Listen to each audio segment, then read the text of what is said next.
In this video, I want to go ahead and start doing a little bit of a polish pass and organization. So for the polish, I'm referring primarily at the moment to the snapping you see when you switch between, say, a rifle and the pistol. So when it's changing those layers, there's a fair bit of, well, kind of a snapping effect going on. Now to smooth this out, and this will also look better from third person as well. So may as well show you that.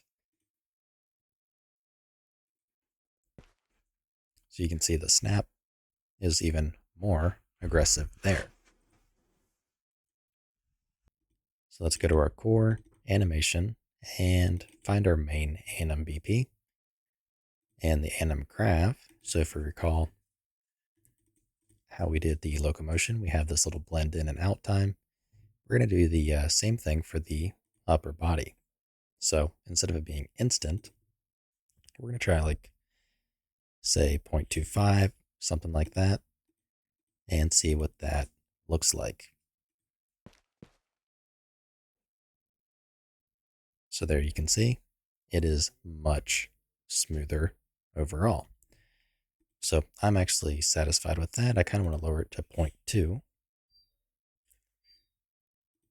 and see what that is like really quick.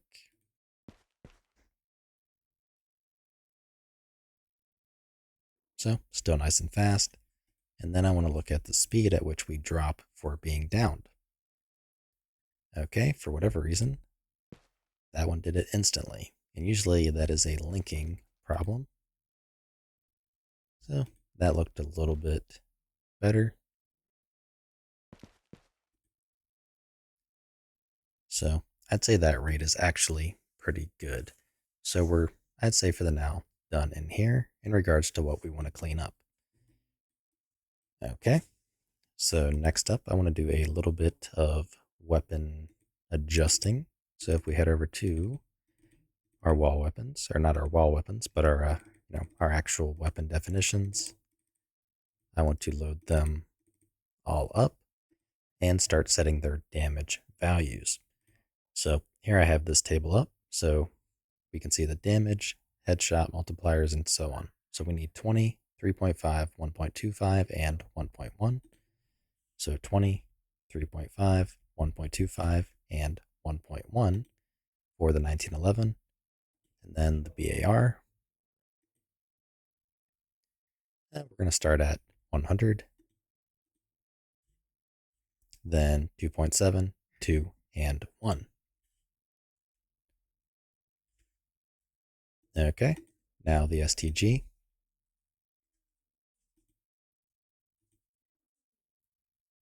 So same thing, 100 for 1 and 1, 1 and 1, and then the Thompson. So 120, then 4, 1, and 1. So those are going to be kind of our initial values. All right, so we have the damage set for the given firearm. And now what I want to do, and actually I didn't think about this because we do have these two fire modes. I would like to set up actually we'll do this separately because I want to get into organizing first, but I want to make it to where we can choose which fire mode, we start out in.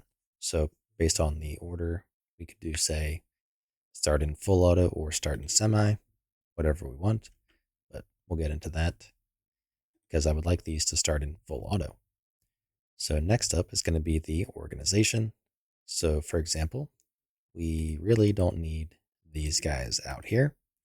I'm pretty sure this is used. Yes, it is. This is used in the barricade, and that's in the wall weapon itself. So let's go to our data and data asset, wall weapons, and we can actually kind of put it, no, I don't really want to put it in here.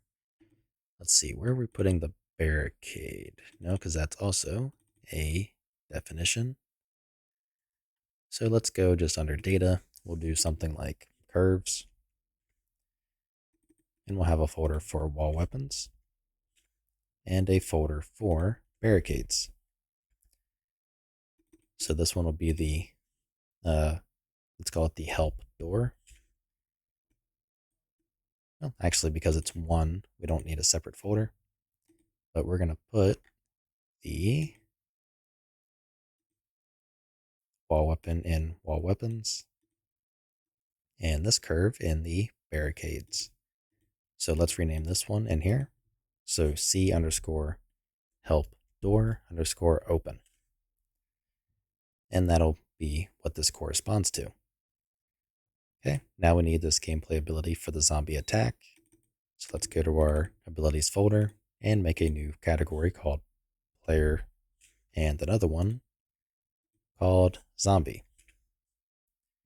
So we want to put the zombie attack in zombie and the player ones in player.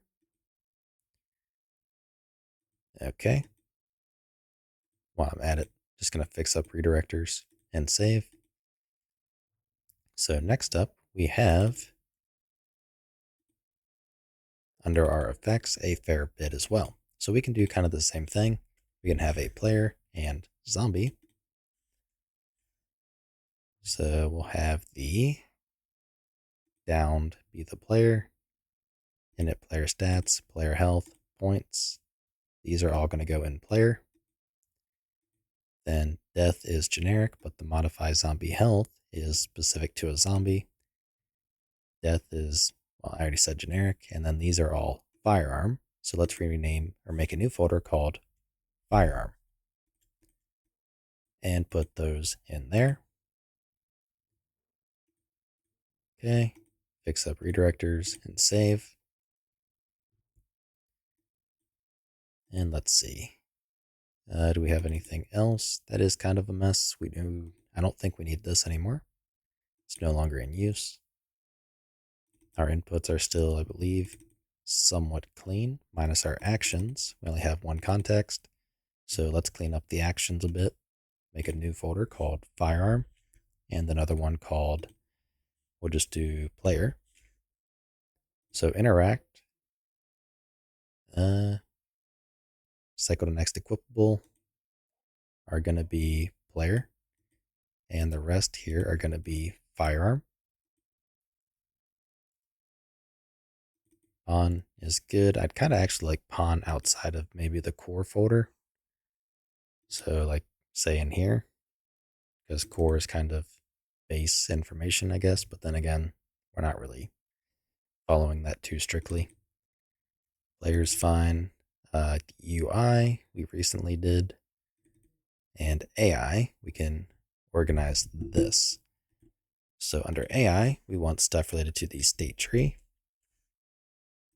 And we want a folder called tasks. Now let's go ahead and move our tasks into tasks and our state trees into state tree. Now we have our generic stuff, that's fine. And I'd say that is good there. So fix up redirectors and save all. Okay, so that's the organization that I wanted to do in regards to the actual project itself, just a little bit of cleanup and getting these values, correct. So with that out of the way, I will see you in the next one where we continue with the gameplay loop logic. If you like what I'm doing and you want to help support me, you can find a link to my Patreon in the description below, where you can also get early access to this entire series.